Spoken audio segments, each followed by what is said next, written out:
मेरा दिल करता था कि दीदी मुझे भी यूं ही प्यार करे जैसे अंजलि से करती थी, लेकिन शायद मेरी किस्मत में नहीं था। हालात ऐसे ही रहे और वक्त बीतता गया। मुझे जहाँ माँ पापा और दादी का लाड मिला, वहीं दीदी का गुस्सा मुझे डरपोक बना रहा था। मेरे 10वीं के पेपर के थे तो पापा ने मुझे दीदी के पास पढ़ने के लिए बिठाया था। दीदी को तो जैसे मुझसे बदला लेने का मौका मिल गया था। वह मुझे लेकर छत पर बैठती थी, लेकिन पढ़ाती कुछ और भी नहीं बल्कि मुझसे डराती रहती थी। अगर मैंने मम्मी पापा को कहा तो वह मुझे बहुत मारेंगी। मैं तो उनसे बचपन से ही डरता था, इसीलिए चुप रहा। बोर्ड के पेपर में मुझे फेल होना पड़ा। मेरे फेल होने पर दीदी के चेहरे पर मुस्कुराहट आई थी। वह देखने लायक था। मुझे देखा ना, मैं ना कहती थी पापा ने अपने बेटे को सर पर चढ़ाया हुआ है और मेरा भी टाइम ख़राब किया, और देखो ना फेल हो गया। या पढ़ने वाला बच्चा बिल्कुल भी नहीं है। पापा, उसकी जगह अंजलि को अच्छे से स्कूल में डालो। और मेरा भी रिजल्ट कितना अच्छा आया था, मुझे भी कॉलेज में एडमिशन लेने दो। 3 साल में से मैं घर में ही बैठी हूँ। दीदी ने सुदग्राजी से मैं यह सब किया था और उनका प्लान कामयाब भी रहा।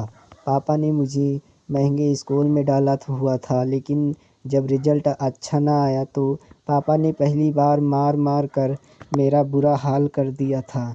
फिर मुझे स्कूल से भी निकाल दिया था और मोटरसाइकिल की दुकान पर काम सीखने के लिए लगवा दिया था। जिस स्कूल में मैं पढ़ता वहाँ अब अंजलि जाने वाली थी और रागिनी दीदी का भी एडमिशन पापा के कॉलेज में करवा दिया था।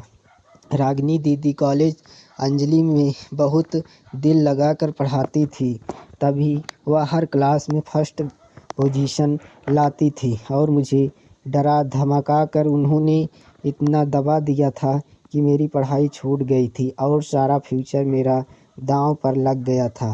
वक्त ऐसे ही बीत गया और मैं मोटरसाइकिल मैकेनिक बन गया। दीदी की पढ़ाई पूरी हो गई और वह उन्हें एक बहुत ही बड़े बैंक में सरकारी नौकरी लगी थी। अंजलि ने भी बोर्ड टॉप किया और पापा का सर फ़ख्र से ऊंचा कर दिया था। पापा को बेटियों ने बहुत फ़ख्र महसूस करवाया था और मैं किसी खाते में नहीं आता था। मेरी अहमियत घर से में रागिनी दीदी ख़त्म करना चाहती थी। पापा और माँ और दादी मुझे वैसे ही मोहब्बत करते थे। दीदी की शादी की बाकी अभी तब भी पापा ने मुझे बहुत प्यार से घर का इकलौता वारिस कहा था। मुझे साथ लेकर गए थे दीदी के लिए लड़का देखने के लिए। लड़का हम सबको पसंद आया था। दीदी की शादी तय हो गई थी। लड़की का नाम शुभम था और वे पापा की ऑफिस में काम करने वाले अंकल का बेटा था और बहुत धूमधाम से शादी की गई। लेकिन दीदी अपनी शादी निभाने के हालात में नहीं लग रही थी। वह तो शादी भी नहीं करना चाहती थी, लेकिन पापा ने दबाव में आकर मान गई थी। ससुराल जाते ही उसके आए दिन शिकायत होने लगी थी। कभी या सास ने जब बदतमीजी कर जाती तो कभी पति को खरी खोटी सुना देती। वह सबको खुद से नीचा दिखाना चाहती थी। एक दिन मैं किसी की गाड़ी ठीक करने के लिए शहर के लिए एक बहुत बड़े होटल में चला गया था। मेरे मालिक ने वर्कशॉप बहुत बड़ा खोला हुआ था, इसीलिए शहर भर से लोग गाड़ियाँ ठीक करवाने के लिए हमारे ही शॉप से लड़के बुलाते थे। उस दिन जाने किस्मत को क्या ही लिखा था कि मालकिन ने मुझे उस होटल में भेज दिया। मैं जब गाड़ी ठीक कर रहा था तो मैंने दीदी की गाड़ी को वहाँ देखा था। उनकी गाड़ी होटल में अभी अभी आई थी। मैं समझा वह शायद जीजू के साथ वहाँ खाना खाने आई होगी।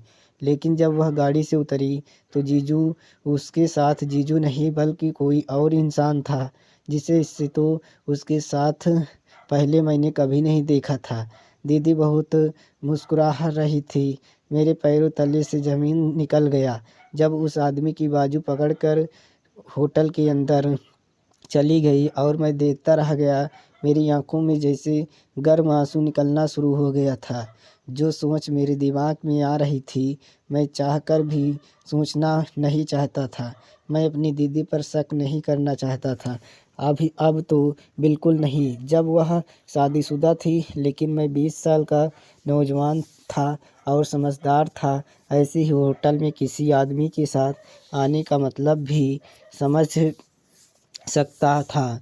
वहाँ किसके लिए आई थी यह भूल चुका था कि और वह भागकर दीदी के पीछे ही होटल में दाखिल हुआ, जहाँ दीदी और जीजा उस आदमी को रिसेप्शन पर खड़े देखा और अगले ही पल मुझे उस आसमान मेरे पैरों पर आकर गिरा। मेरे परे मरे कदमों से मुझसे चलना भी मुश्किल हो गया था। मेरे दिमाग भी यह नहीं था। दोस्तों, कैसी लगी कहानी? आशा करता हूँ कि ये कहानी आपको ज़रूर पसंद आई होगी। अगर आपको ये कहानी पसंद आई हो तो आप चैनल को सब्सक्राइब करें। नेक्स्ट वीडियो में हम फिर से मिलते हैं एक नई कहानी के